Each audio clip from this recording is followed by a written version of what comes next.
Alright, this is Tybee Games Shanghai III in a dedicated bartop arcade cabinet.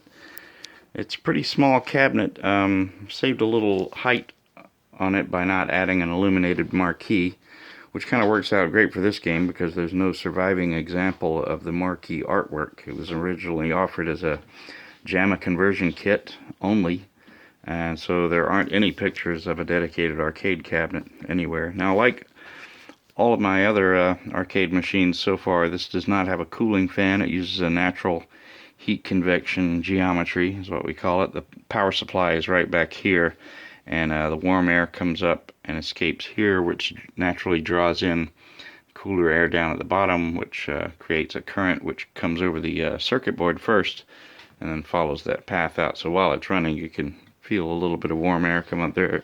There's also a little gap in the front, so I don't think it gets very warm in there. Everything in the cabinet except for the game board, which was made in 1993, is new. So everything is brand new here, new joysticks, buttons. I got a coin mech here that actually I took the mechanism out and replaced the reject button with this fancy type of illuminated button, which is wired up to the harness so that when you press it, the game thinks you've inserted a coin. Now, I didn't make it coin operated because the coin access door I have, I left the mounting hardware on Tybee Island, so I'll have that forever now. The speaker inside is one of these little 2-inch 3-watt deals, pretty powerful for its size, and I didn't need another amp because the game board, which looks like this Tetris board, has a little power amplifier built in like that with a little volume pot. So it's got all the volume you'd ever want. The game itself is pretty rare right now. I think there's only 3 copies of it in North America, including this one, and this is the only one that works. There's another one in Montreal I know of, and another one in Maryland.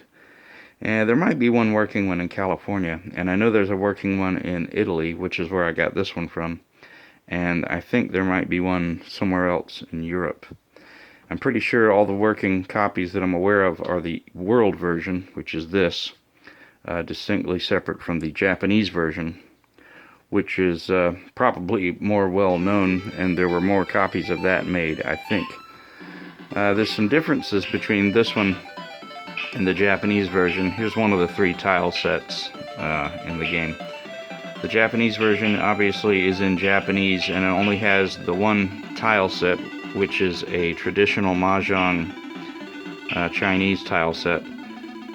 This one has 3 tile sets, like one is the one you just saw, another one is a nautical theme with fish and starfish and shells and anchors, and the 3rd tile set uses images like you might find on a slot machine reel, like fruits and bells and bars and that kind of stuff. And they're also color-coded, which makes it a little easier for the kiddos and newbies to this type of game.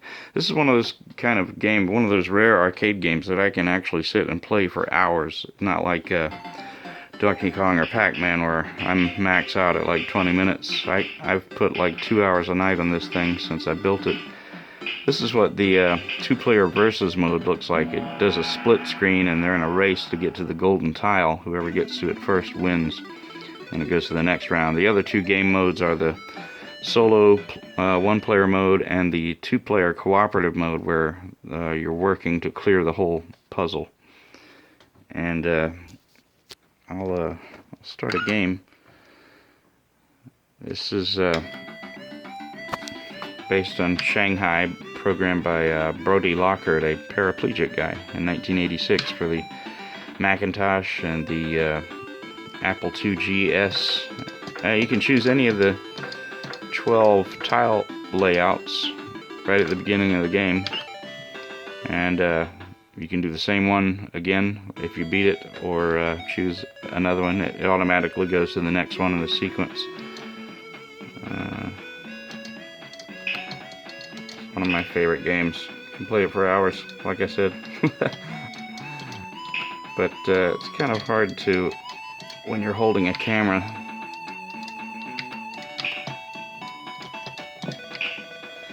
Anyway, the game is for sale. I was gonna have it originally for $700 just because the monitor prices are outrageous. I'm selling it for $500. If you want to add it to your game room or something, let me know. You know somebody that might be interested. It's fun for 1 or 2 people, and lots of replay value. You can spend hours on it a night if this is your kind of game. It's a strategic puzzle game. Anyway, this is the only one that you'll probably see on the internet today, at least, in a dedicated cabinet. Probably the first one that's existed for the last 20 years. Check it out, tybegames.com.